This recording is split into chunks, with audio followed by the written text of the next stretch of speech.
বন্ধু, আপনার উম্মতের প্রত্যেকের আমলনামা আমি আপনার হাতে দেখাবো, আপনার হাতে, আপনার সামনে পেশ করব, আপনি দেখে কথা বলবেন। আমার কাছে সুপারিশ আপনি কইরেন, মানা নাই, কিন্তু আপনি দেখা করবেন। রাসূলুল্লাহ সাল্লাল্লাহু আলাইহি ওয়াসাল্লাম যদি হাসরের ময়দানে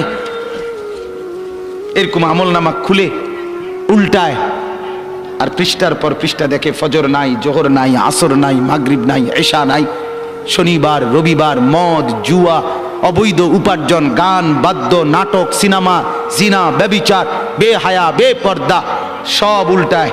আল্লাহর নবী সাল্লাল্লাহু আলাইহি সাল্লাম তখন বলবে, উম্মত কি এটা? উম্মত, আমার 23 বছরের এত চোখের পানির কথা একবারও মনে হয় নাই? কি আনছো এটা আমারে? উম্মত, তুমি জানো না আমি যে তায়েফের পাথরের আঘাতে পুরা পিঠ চালনির মতো জাজরা বানায় ফেলছে আমার? শোনো নাই তুমি? আমারে যে উহুদের ময়দানে দান দান শহীদ করে রক্তাক্ত করছে, তুমি শোনো নাই?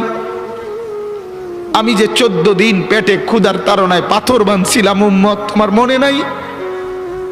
একবারও শোনো নাই আমার ক্ষুধার কষ্ট, আমার পিঠের ব্যথা, আমার দাঁতের ব্যথা, আমার কাঁধে 2টা কড়া ঢুকে গেছে? উম্মত, আমার ঘরে 3 মাস আল্লাহর নবীর স্ত্রী আয়েশা বলছে, আল্লাহর কসম উম্মত, নবীর স্ত্রী বলছে 3 মাস 3টা চাঁদ উঠছে ডুবছে, রাইনা হেলালান সুম্মা হেলালান সুম্মা হেলালান, 3 চাঁদ 3 মাসে নবীর 9 জন বিবির কারো ঘরে আম্মা জান আয়েশা বলে 1 ফোঁটা চুলায় আগুন জ্বলে নাই।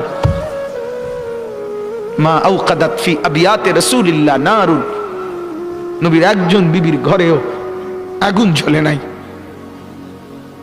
আল্লাহ নবীর স্ত্রী আয়েশা একদিন বলছিল নবীকে পিঠে হাত বুলাইয়া, ইয়া রাসূলুল্লাহ, স্বামী আপনার পিঠ ছিদ্র ছিদ্র কেন?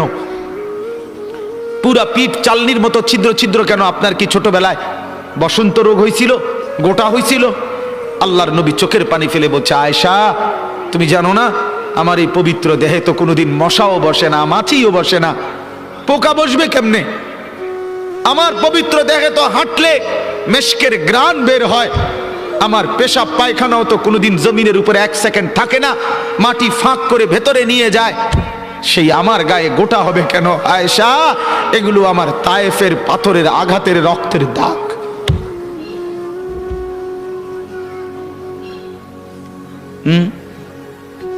বলো না বাপ, কিছুই মনে হইল না? এভাবে ভুলে গেলেন রাসূলুল্লাহ সাল্লাল্লাহু